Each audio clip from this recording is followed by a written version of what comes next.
नमस्कार साथियों, स्वागत है आपका ब्राइट एग्रो क्लासेज के ऑनलाइन प्लेटफॉर्म पर। दोस्तों, हम बात कर रहे हैं रूरल सोशियोलॉजी की और रूरल सोशियोलॉजी में एक बेसिक सी चीज हम देखना चाहिए कि क्या क्या हमने कवर कर लिया है। तो उसमें हमने सबसे पहले कि रूरल सोशियोलॉजी क्या होती है, सोशियोलॉजी की डेफिनेशन के बारे में बात की थी, इसके वर्ड के बारे में बात की थी। उसके बाद में सोसाइटी और ग्रुप की ये दो इंपॉर्टेंट टॉपिक हमने कवर किए थे। सोसाइटी क्या है इसकी हमने सारी बातें की थी, इसके क्लासिफिकेशन की बातें की थी। उसके बाद में हमने जो ग्रुप होते हैं उनकी बात की थी कि ग्रुप क्या है, सोशल ग्रुप क्या है, ये सारी बातें हमने कर ली थी। ठीक है, अब उसी में हम आगे बढ़ेंगे और आगे हमारा जो ये नेक्स्ट टॉपिक रहने वाला है जिसकी हम बात करेंगे, ये हमारा रहने वाला है एक तरह का स्ट्रेटिफिकेशन की बात करेंगे हम। ठीक है, क्या बोलेंगे उसको हम, या तो सोसाइटी स्ट्रेटिफिकेशन बोल सकते हैं या ग्रुप स्ट्रेटिफिकेशन बोल सकते हैं। अब ये जो स्ट्रेटिफिकेशन शब्द है इसको समझेंगे सबसे पहले तो। ठीक है, क्या जो स्ट्रेटिफिकेशन शब्द है उसको समझेंगे सबसे पहले तो। स्ट्रेटिफिकेशन होता क्या है? स्ट्रेटिफिकेशन, अब देखो, आपने यदि सोइल साइंस पढ़ी है, जो कि मैंने ही पढ़ाई थी, तो एक बात आपने ये पढ़ी होगी कि जब हम चट्टानों की बात करते हैं तो चट्टानें क्या होती है, लेयर्स में बिछी हुई होती है। किसमें? लेयर्स में बिछी हुई होती है। और उन लेयर को हम स्ट्रेट बोलते हैं। क्या बोलते हैं? स्ट्रेट। तो वहीं से ये वर्ड आया है। स्ट्रेटिफिकेशन का मतलब है लेयर से। स्ट्रेटिफिकेशन का मतलब क्या होता है? जनरली हम कह सकते हैं कि ये किसको बताता है? लेयर्स को बताता है। अब हम किन लेयर्स की बात कर रहे हैं? हम बात कर रहे हैं हमारे सोशियोलॉजी में बात कर रहे हैं, और वो भी लेयर्स की, यानी कि जो ग्रुप में और सोसाइटी में जो लेयर्स पाई जाती है, यानी कि अभी समझाएंगे में डिवीजन बोल सकते हो आप, जनरल भाषा में समझे तो हम जो सोसाइटी को डिवाइड करते हैं आगे किसी के आधार पे, चाहे हम जेंडर के आधार पे डिवाइड करें, चाहे हम एज के आधार पे डिवाइड करें, चाहे हम कास्ट के आधार पे डिवाइड करें, जिस भी वे में हम डिवाइड करते हैं उस डिवीजन को ही हम स्ट्रेटिफिकेशन कहते हैं। ठीक है, तो जनरल चीज समझ में आ गई होगी। स्ट्रेटिफिकेशन का सीधा सीधा अर्थ होता है लेयर, और जो सोसाइटी होती है, जो ग्रुप होते हैं, उसको लेयर्स में बांट देना ही क्या कहलाता है?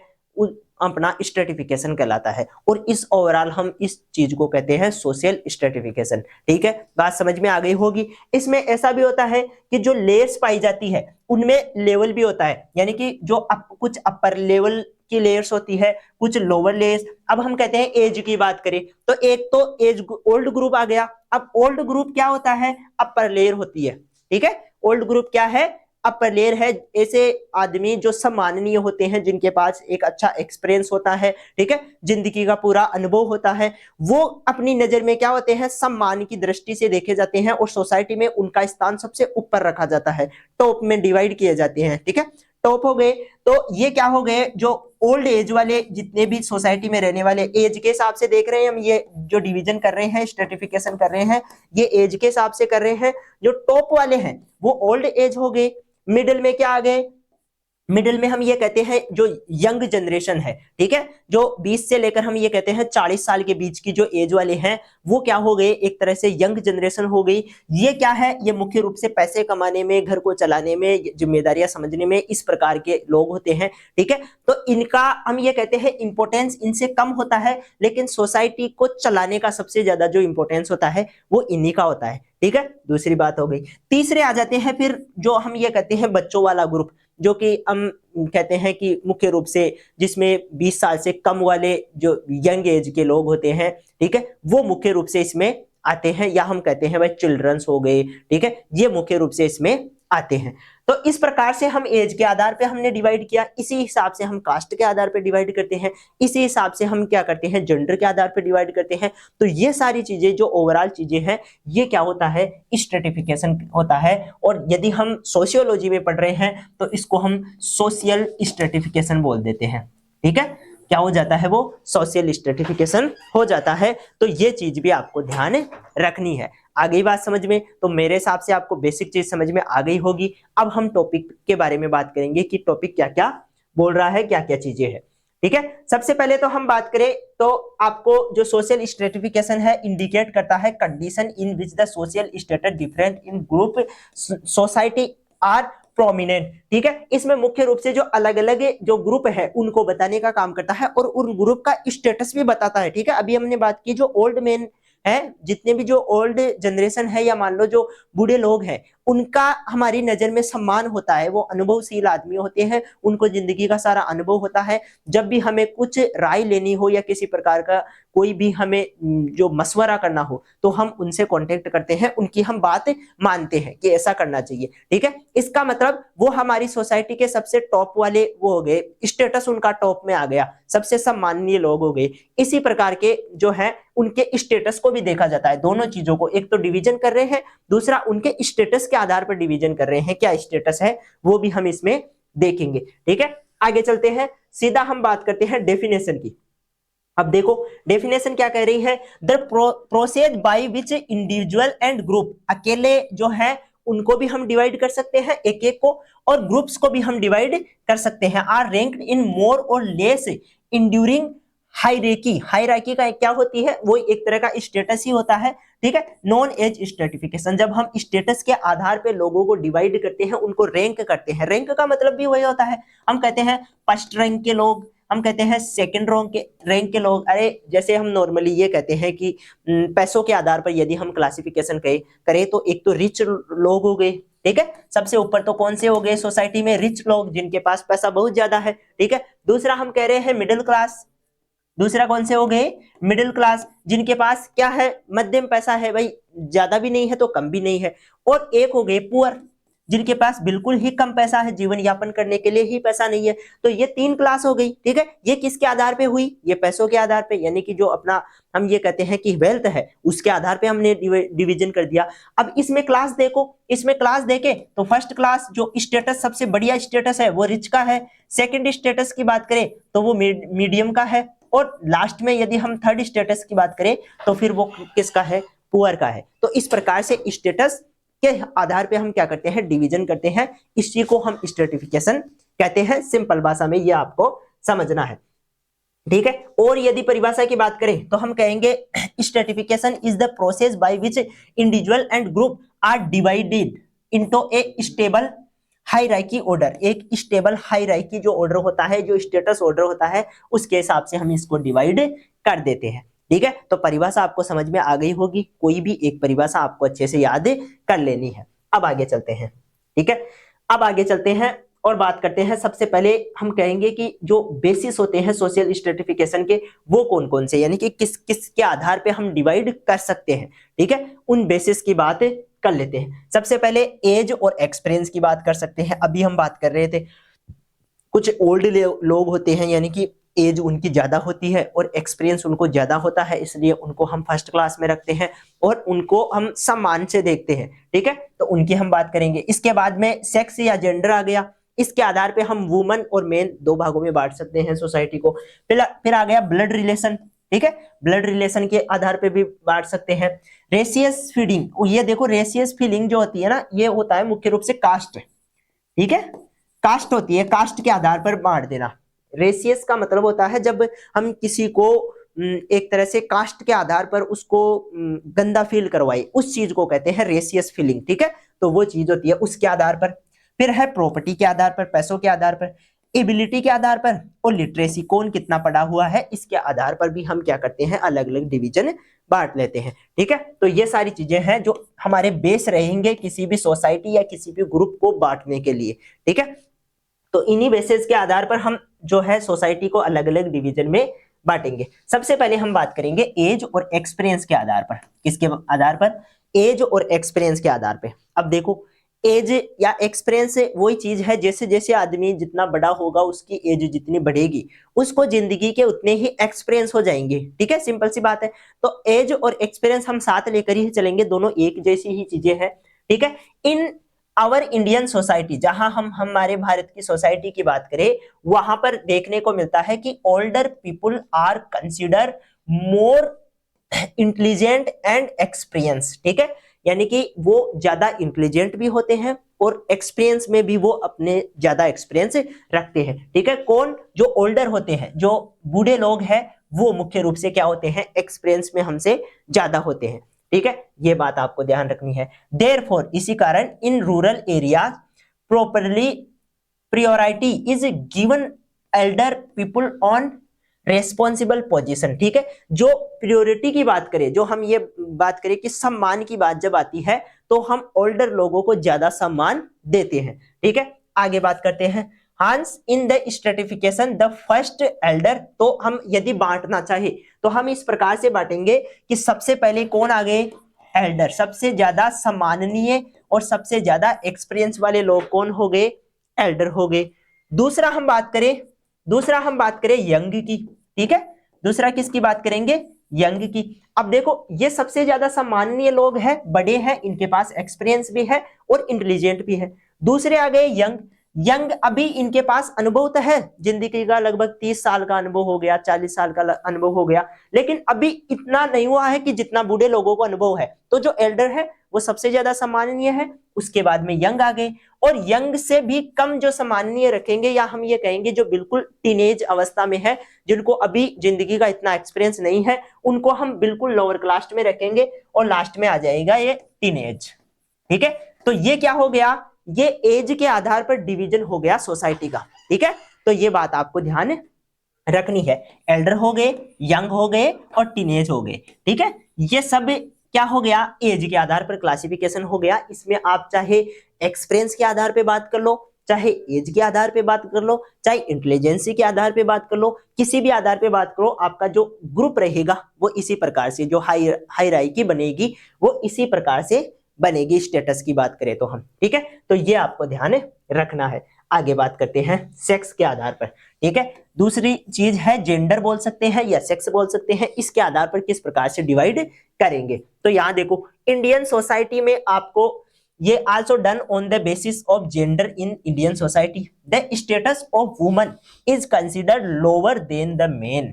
हम वुमन को हमेशा क्या मानते हैं, इंडियन सोसाइटी की बात चल रही है, ये जो वुमेन्स होती है, जो औरतें होती है, उनको हम, जो महिलाएं होती है, उनको हम कम मानते हैं हमेशा आदमियों से, चाहे किसी भी चीज में ले लो। ठीक है, ये इंडियन सोसाइटी की जो है हकीकत है, ये देखने को मिल रही है। हमने अभी भी उनको बराबर का दर्जा नहीं दिया है। दूसरी ओर, earlier this situation was even worse, earlier it is was believe that the woman were weak, हम हमेशा उनको कमजोर समझते हैं। It is better if the men work outside the home. ठीक है, इन जो मेन होते हैं, इंसान होते हैं, वो घर से बाहर काम करते हैं। ठीक है, बाहर बाजार में या कहीं पे भी काम करने जाते हैं, लेकिन महिलाओं को हम ये आजादी नहीं देते हैं, जनरली ऐसा देखा जाता है। Although there has been some change in the situation through the education, आजकल जो शिक्षा है उसकी वजह से इसमें बदलाव आ रहा है। आजकल हम देख रहे हैं लड़कियां नौकरी करती है, बाहर जाती है, आराम से घूमती है, किसी प्रकार की कोई जो है सिचुएशन, हालांकि जो शहर है उनमें ये सिचुएशन देखने को मिलती है, लेकिन गाँव में अभी भी जो है पिछड़ापन है। महिलाओं को सिर्फ घर में ही रखा जाता है, उनको बाहर काम नहीं करने दिया जाता है। तो शहरों की और गाँवों की थोड़ी बहुत सिचुएशन अलग है। The status of men is still consider higher than the woman, अभी भी जो है जो अपने मेंस है उनको अभी भी स्टेटस है हायर दिया हुआ है, अभी भी जो है समानता की बात नहीं हुई है, लेकिन धीरे धीरे इसमें परिवर्तन आ रहा है, ये चीज देखने को मिल रही है। ठीक है, in today modern society the continuous change are taking place, जो अपनी मॉडर्न जो सोसाइटी है उसमें कंटिन्यूअस चेंज आ रहा है, धीरे धीरे जो है वो शिफ्ट हो रही है। ये मानसिकता जो इस प्रकार की जो फ्यूडल मानसिकता है वो धीरे धीरे चेंज हो रही है। अभी वुमेन्स को भी जो है कार्य में बाहर जाने के लिए, काम करने के लिए प्रेरित किया जाता है, लोग करते हैं। ठीक है, और बहुत सारी लड़कियां ये बाहर नौकरियां करती भी है, कोई दिक्कत वाली बात नहीं है। तो अभी जो स्टेटस है वो चेंज हो रहा है। ठीक है, बाकी बेसिकली हम ये जानते हैं कि इंडियन सोसाइटी में वुमेन्स को मेन से कम ही समझा जाता है, वीक समझा जाता है, वो घर में रहती है, मेंस बाहर कमाते हैं, इस प्रकार की सिचुएशन देखने को मिलती है। ठीक है, आगे चलते हैं ब्लड रिलेशन के आधार पे। तीसरा जो हमारा बेसिस है जिसके आधार पर हम जो है ग्रुप बना रहे हैं, हायरार्की सेट कर रहे हैं, उसमें आएगा हमारा blood relation. In our society the society also looked at a children of any person who does go dead and behave well। ठीक है, उनका जो बिहेव होता है वो अच्छा होता है।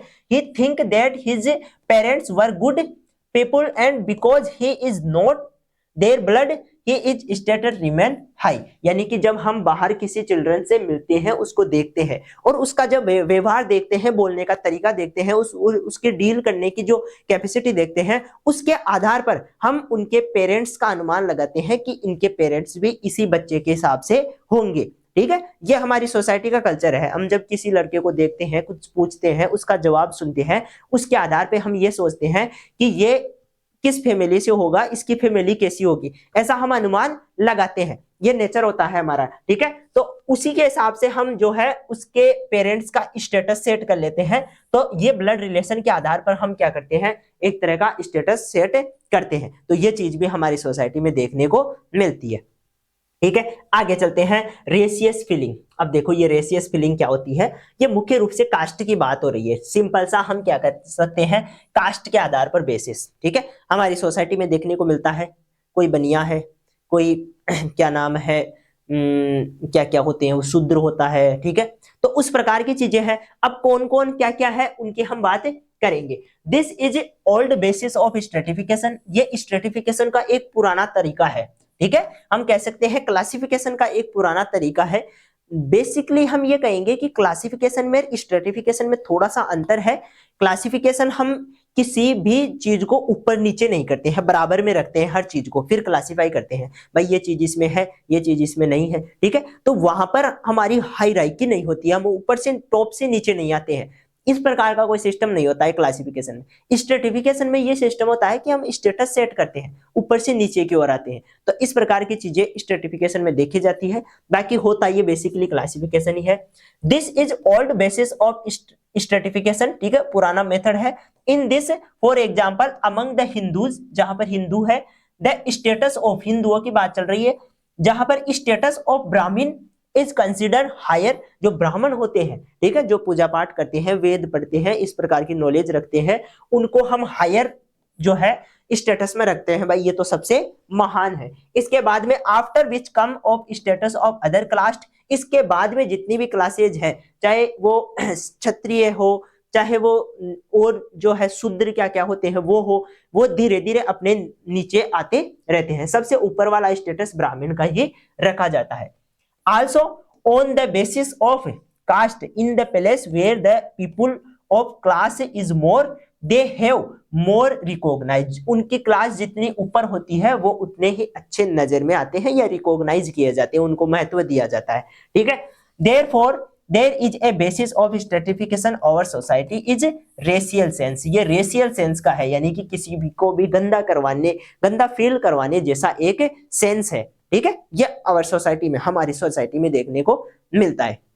ठीक है, ऐसा नहीं कह सकते कि हमारी सोसाइटी में ही पूरी प्रकार की बुराइयां हैं। बाहर की सोसाइटी जो होती है, मान लो अमेरिका की है, इसके अलावा जो इंग्लैंड की सोसाइटीज है, वहां पर भी रेशियस जो फीलिंग्स होती है वो देखने को मिलती है। एक तो देश के आधार पर देखने को मिलती है कि ये इंडियन है, ये यूके का है, ये अमेरिकन है, इस प्रकार से रेशियस फीलिंग देखने को मिलती है।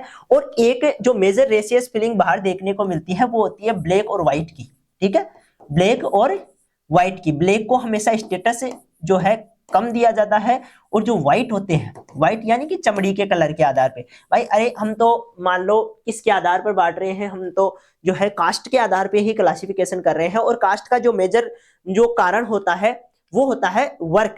ठीक है, काम। ये नहीं है कि पैदा हो गया उसी क्लास का हो गया, उसका जो काम है वो मतलब ब्राह्मण होते हैं वो इस प्रकार के होते हैं कि वो पढ़ने वाले होते हैं, संस्कृत का नॉलेज रखते हैं, वेदों का ज्ञान रखते हैं। ठीक है, तो वो ब्राह्मण होते हैं। ऐसा नहीं है कि ब्राह्मण फैमिली में पैदा हो गया इसलिए ब्राह्मण है। ठीक है, तो कास्ट का ये सिस्टम तो अभी हमने प्रचलित किया है कि ब्राह्मण की फैमिली में पैदा हुआ है तो ब्राह्मण है। इससे पहले क्या था, पहले जब हम हमारे ग्रंथों को देखते हैं तो वहां पर ऐसा मिलता है कि जैसा कार्य, ठीक है, जैसा कार्य उसी की वैसी जाति, उस हिसाब से भाई कार्य के आधार पर जाती थी। ठीक है, तो वो चीज है। तो हम तो सिर्फ कास्ट के आधार पर देख रहे हैं, बाहर रंग के आधार पर भी देखा जाता है कि ब्लैक हो गया, व्हाइट हो गया, इस प्रकार की चीजें भी होती है। तो बाहर की सोसाइटी में भी इस प्रकार की चीजें देखने को मिलती है। ऐसा नहीं है कि सारी गलतियां हमारी सोसाइटी में है।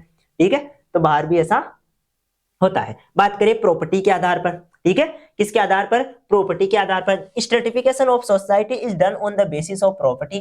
Generally we will have, it is being said everywhere that if they have more wealth, आपके पास ज्यादा पैसा है, देन दे आर सुपीरियर, आप जो है सुपीरियर माने जाते हो, ठीक है, सर्वोत्तम माने जाते हो। इफ वी आर पुअर, यदि आप गरीब हो, देन वी आर इनफीरियर, यानी कि आप उतने सुपीरियर नहीं हो, आप कमजोर कहलाते हो यदि आपके पास पैसा नहीं है, और पैसा है तो आप क्या हो, सुपीरियर हो। तो ये चीज देखने को मिलती है सोसाइटी में, और ये हमारी सोसाइटी में नहीं, ये दुनिया भर की हर प्रकार की सोसाइटी में देखने को मिलती है। जहां पैसा है, जिनके पास पैसा है उनका एक अच्छा स्टेटस माना जाता है, जिनके पास पैसा नहीं है उनका एक जो है लोअर क्लास स्टेटस माना जाता है, ठीक है। तो ये हमारी सोसाइटी की कमी नहीं है, ये बाहर की सभी सोसाइटी में देखने को मिलती है।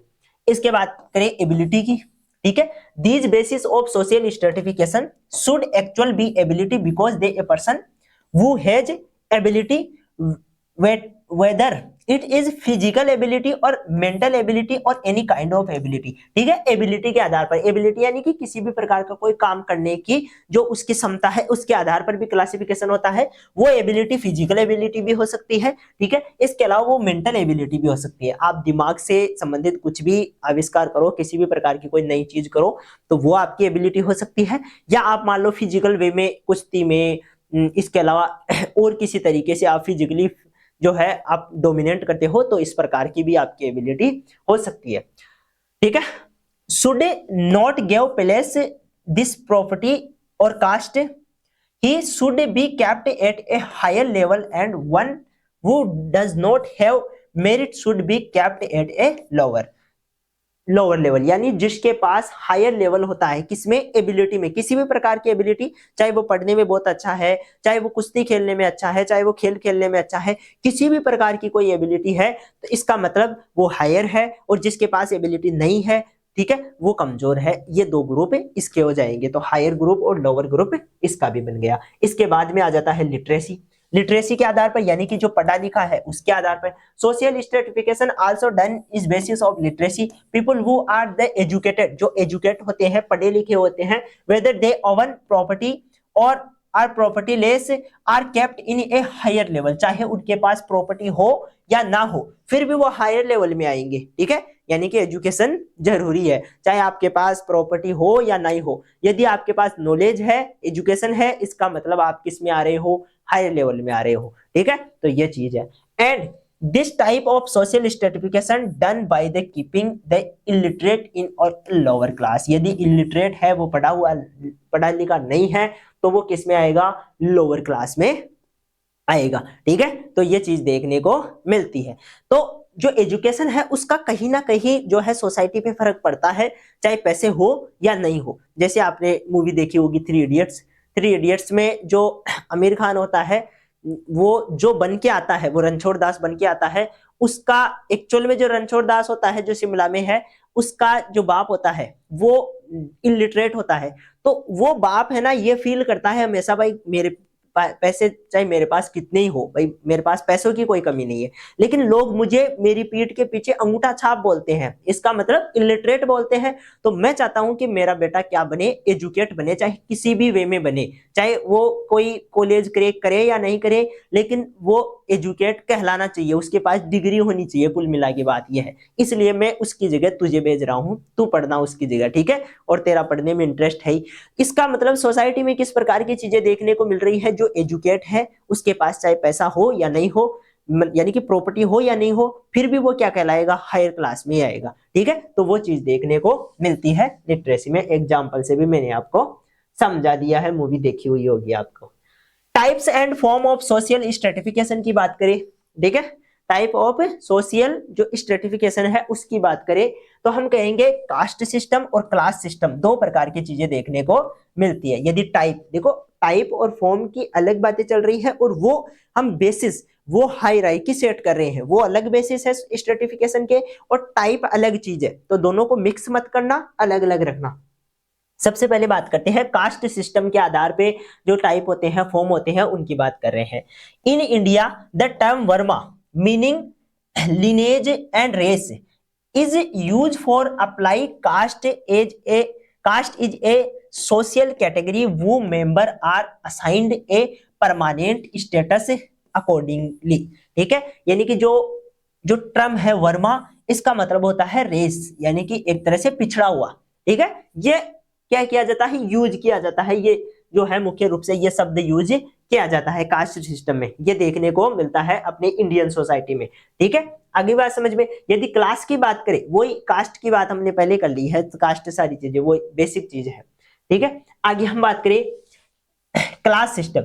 A social class has been defined as a abstract category of a person arranged in level according to the social status they possess। ठीक है, यानी कि इस सोशल क्लास को हम ये कह रहे हैं कि ये वह कैटेगरी है, उस कैटेगरी को बताने का काम कर रही है लोगों की, जो अरेंज की जा रही है according to the social status. Status के हिसाब से जो है, हम जब किसी भी चीज को स्टेटस के हिसाब से बांटते हैं तो उसको हम क्लास सिस्टम कहते हैं। तो एक कास्ट सिस्टम हो गया, कास्ट सिस्टम में किसी प्रकार का कोई भी चीज देखी नहीं जाती है, जिसमें जिस कास्ट में पैदा हो गया उसी कास्ट का बन जाता है, यानी कि जो क्लासिफिकेशन का कोई बेस नहीं है। आगे बात समझ में।